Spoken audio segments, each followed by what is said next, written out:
Is Bitcoin financing America's far right? Joe Biden has been sworn in as the 46th President of the United States, but his inauguration was unlike any in the country's history. It was held amidst a once-in-a-century pandemic and had the biggest security presence on Capitol Hill since the American Civil War. The U.S. Capitol is surrounded by sirens, steel, and soldiers. The Capitol looks like a war zone. It is 5 times the number of troops in Iraq and Afghanistan. Just 2 weeks ago, Capitol Hill looked like this.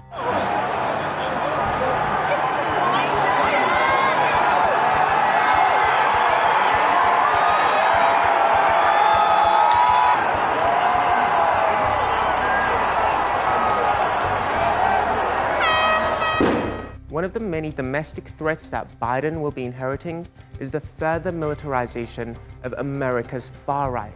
Once fringe groups that were loosely organized online are now showing signs of more coordination.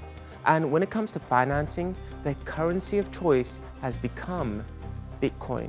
Chainalysis, a firm that tracks every Bitcoin transaction, found that in December 2020, a month before Trump supporters stormed the US Capitol, far-right groups received donations in Bitcoin worth more than $500,000. Some even went directly to those involved in the riot, like Nick Fuentes, a far-right influencer who's been banned from YouTube for hate speech.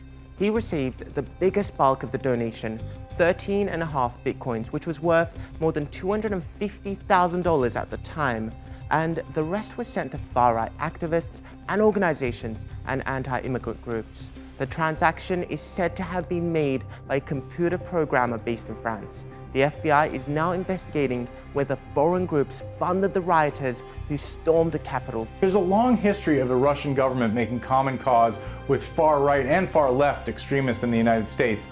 And the FBI is looking to see whether there was any of that here, Russia or even other adversaries, whether there was any recruitment of these people, whether there was any funding. The investigation also found that this donation wasn't a one-off thing. Domestic extremists in the US have been receiving a steady stream of digital money since 2016.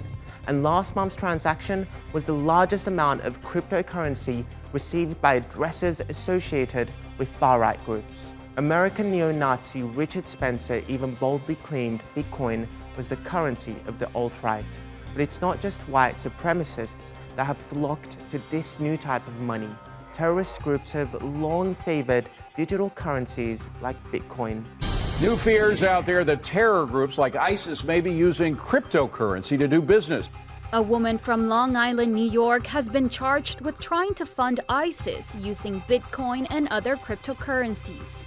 For years, cryptocurrencies have been used for all sorts of criminal activity, from money laundering to fraud, ransomware, and buying illicit goods online. Technology people here tonight? Do you enjoy that? Who uses Bitcoin? Do you know what Bitcoin is? Anybody? Oh, good. There are people in my audience who are arms dealers and murderers for hire. Excellent. But why is it so appealing to criminals, terrorists, and hate groups? It enables almost instant transfers of money across borders without the oversight of a central authority. Since terrorists are locked out of the traditional financial system, they have been testing Bitcoin as an alternative way to fund their activities. Because cryptocurrencies are decentralized, no company or government can intervene or stop transactions. And although there is a degree of anonymity, it doesn't mean you won't get caught. It is not a good idea to commit crime with Bitcoin, because the moment you have one single weak link in your operational security, all of your history is now exposed. As we've seen in case after case, indictment after indictment, where they're shutting down drug trading, exchanges that are operating illegally, it's not just traceable, it's trivial to trace these things. This month, Bitcoin hit a new record, trading above $40,000.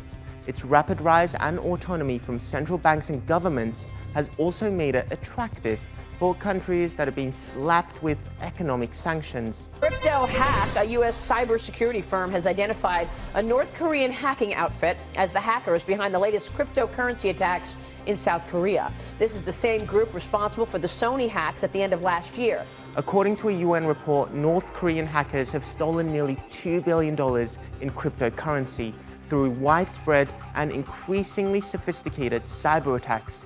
The money was allegedly used to finance its weapons programs, and Venezuela, which has been freezed out of the global banking system by US sanctions, is reportedly paying foreign expenses with Bitcoin. Although there is no specific evidence that the Bitcoin donations directly funded the chaos and violence that took place at the US Capitol, Chainalysis wrote, "The timing warrants suspicion. Suspicions that are expected to rise as cryptocurrencies grow in popularity."